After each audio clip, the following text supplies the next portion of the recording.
그럼 문재인 대통령의 4개 부처 개각의 의미, 또 앞으로 추가 개각 가능성은 있는 건지 좀 더 분석해 보도록 하겠습니다. 정치부 최중락 기자와 함께하겠습니다. 어서 오십시오. 네. 이 시점에서의 개각, 어떤 의미를 우리가 부여해 봐야 될까요? 우선 개각은 예고가 됐습니다. 정세균 총리가 지난달 10일에 이런 얘기를 했었죠. 2번에 나눠서 개각이 이루어질 것이다. 그렇게 말한 지 이제 한 달이 지났습니다. 시점으로 봤을 때는 왜 오늘이냐. 지난 2일에는요. 일단 내년도 예산안이 6년 만에 처음으로 법정 시한에 맞춰서 통과가 됐습니다. 네. 그렇기 때문에 이제 국회에서는 장관 후보자에 대한 국회 인사청문회가 가능해졌습니다.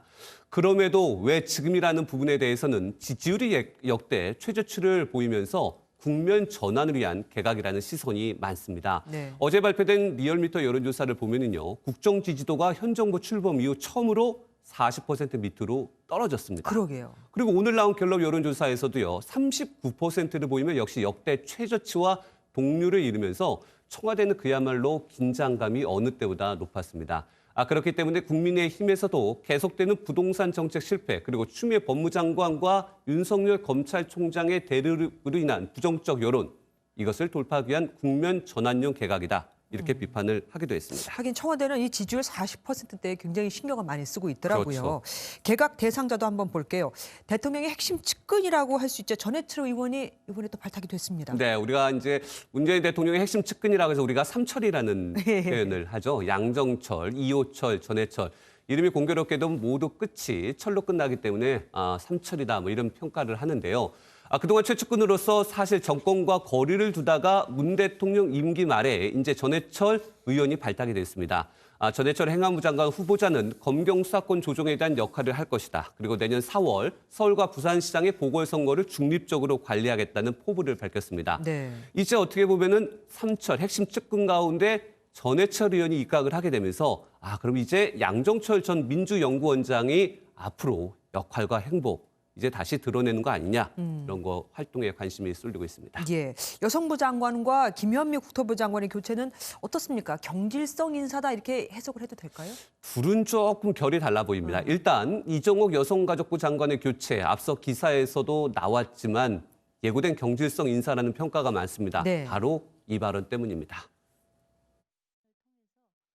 국민 전체가 성인지성에 대한 집단 학습을 할 수 있는 기회가 역으로 된다고도 생각을 하고 있습니다. 학습 이런 가운데 이제 김현미 장관에 대한 인사를 경질성으로 보는 것이냐에 대해서는 앞서 기사에서도 나왔지만 경질성 인사는 아니라고 청와대도 얘기를 했습니다. 24번의 부동산 정책 실패 이런 비판을 받지만 청와대는 일단 선을 그었는데요. 원년 멤버이기도 하고 그리고 좀 더 현장감 있는 정책을 펴기 위한 변화다 이렇게 설명을 했습니다.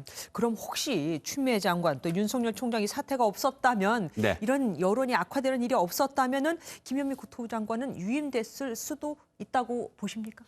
김현미 국토부 장관의 유임 가능성. 글쎄요. 원년 멤버이기 때문에 그동안 24번의 어떻게 보면 부동산 정책에 대한 실패 그리고 여론에 대한 부정적 평가가 너무 많습니다. 특히 내년 4월 서울시장 선거를 앞두고 부동산 정책의 변화 이 부분 때문에 언젠가는 교체가 됐을 겁니다. 어차피 해야 네. 할 인사였다. 아까 말씀하신 대로 정세균 총리는 2번에 나눠서 인사를 하겠다, 개각을 하겠다고 말을 했습니다. 한 번 더 개각이 있다는 얘기인데 그럼 그 언제쯤 될까요?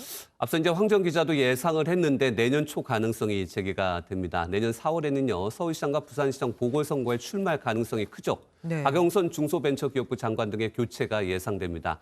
그러면은 개각의 수요가 발생을 하는 거고요. 그리고 또 원년 멤버의 강경화 외교부 장관을 포함해서 유은혜 사회부총리 겸 교육부 장관, 그리고 송현모 산업부 장관이 바뀔 가능성도 제기가 됩니다.